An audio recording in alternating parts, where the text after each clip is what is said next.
Welcome to This Explainer.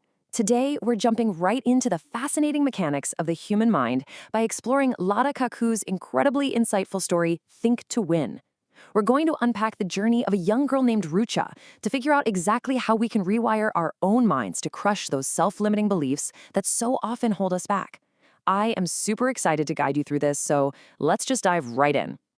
But before we get into Rucha's story, I want you to ask yourself a question.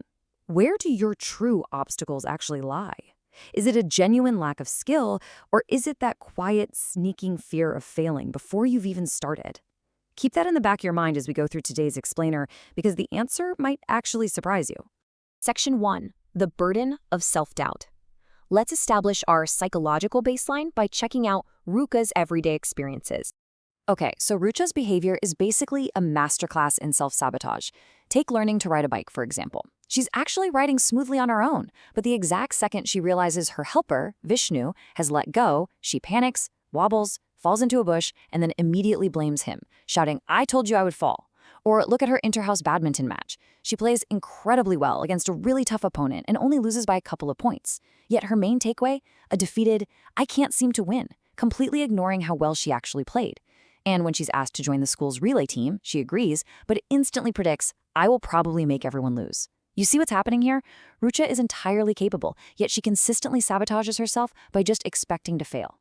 The real kicker here is that her main hurdle isn't a lack of physical skill at all. I mean, her mother even notes the bicycle is the perfect size for her, and her friend Aruna points out she really just needed to hit the shuttlecock a little harder over the net. No, her barrier is a deeply ingrained pattern of self-doubt.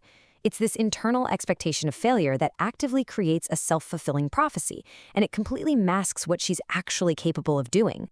Section 2. A contrast in confidence. To really get this, we need to compare Rucha's mindset to her sister's.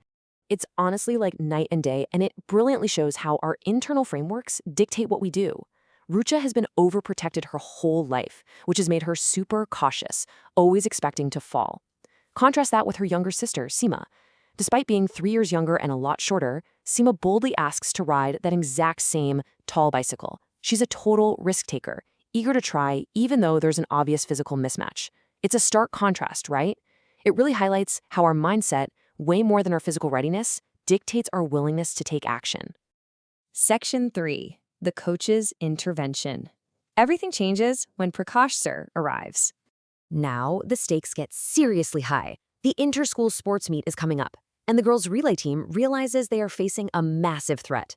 The rival school, Springfield, has a runner who is so notoriously fast, they've actually nicknamed her PT Usha, after the legendary Indian track and field Olympian. For someone like Rucha, who already expects everything to go wrong, this is terrifying. The pressure is mounting exponentially, which means their new PT instructor, Prakash sir, has to intervene both physically and mentally. Now, Prakash sir doesn't just dish out empty motivation. He grounds the team in practical physical mechanics first. He runs them through exercises to stretch their legs for faster strides. And crucially, he zeroes in on the baton pass. He tells them to maintain their speed while passing the baton, only slowing down once it has left their hand. Plus, the receiver has to already be in motion, jogging. He's making absolutely sure they have the technical foundation required to compete. Because let's face it, you can't just think your way to a win. You have to put in the physical reps too. But then, once that physical foundation is set, he pulls Rucha aside. He's noticed she has this habit of starting well and then slowing down, which is a literal physical manifestation of her mental hesitation. So he hits her with a targeted psychological intervention. He says, "No self-doubts, Rucha. You must have a positive attitude. Don't even think of losing. See yourself winning. Think to win. Only to win." He is directly challenging her default narrative right there, basically commanding her to replace her expectation of failure with an absolute vision of success. Section 4. The ultimate test. It's the day of the inter-school relay race. Let's watch how this unfolds, because the progression of the race sets the stage perfectly for Rucha's big moment. It is a nail-biter. Shapnam starts strong in leg 1, with her long strides giving them a slight lead.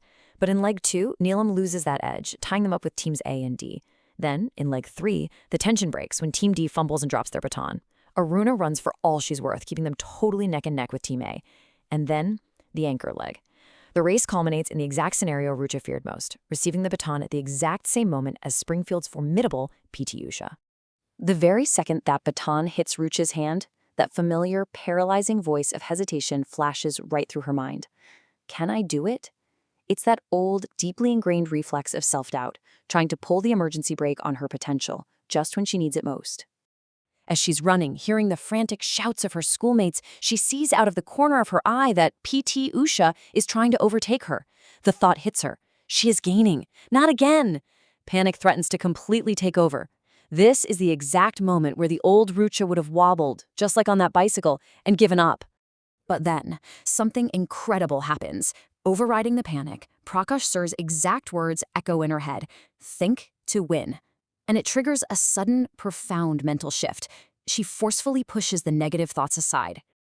This moment brilliantly illustrates what psychologists call a flow state. Suddenly, Rucha is conscious of absolutely nothing else except the tape at the finishing line. She is completely absorbed. She loses all track of time and distance. The fear just vanishes, replaced entirely by a singular focus on the goal. In fact, she isn't even conscious that the race is over until it actually is. Section 5, Winning from Within. This brings us to the double victory. In the aftermath, Rusha is snapped back to reality by her teammate Aruna practically tackling her with a hug, shouting, "Rusha, you have won! We have won!" Prakash Sir is absolutely beaming at her, validating his belief in her potential. But maybe the best moment is when her fiercest rival, PT Usha, actually comes over to shake her hand, admitting, "I thought I was fast, but you were simply superb." Rusha doesn't just cross the finish line first, she earns the total respect of everyone around her, including her biggest opponent. So the huge takeaway from Lachita Kaku's story is this concept of the double victory. Standing on that victory stand had a profound double meaning for Rucha. Yes, of course, she won the physical medal. She won the external competition. But far more importantly, she defeated her own internal limitations and hesitations.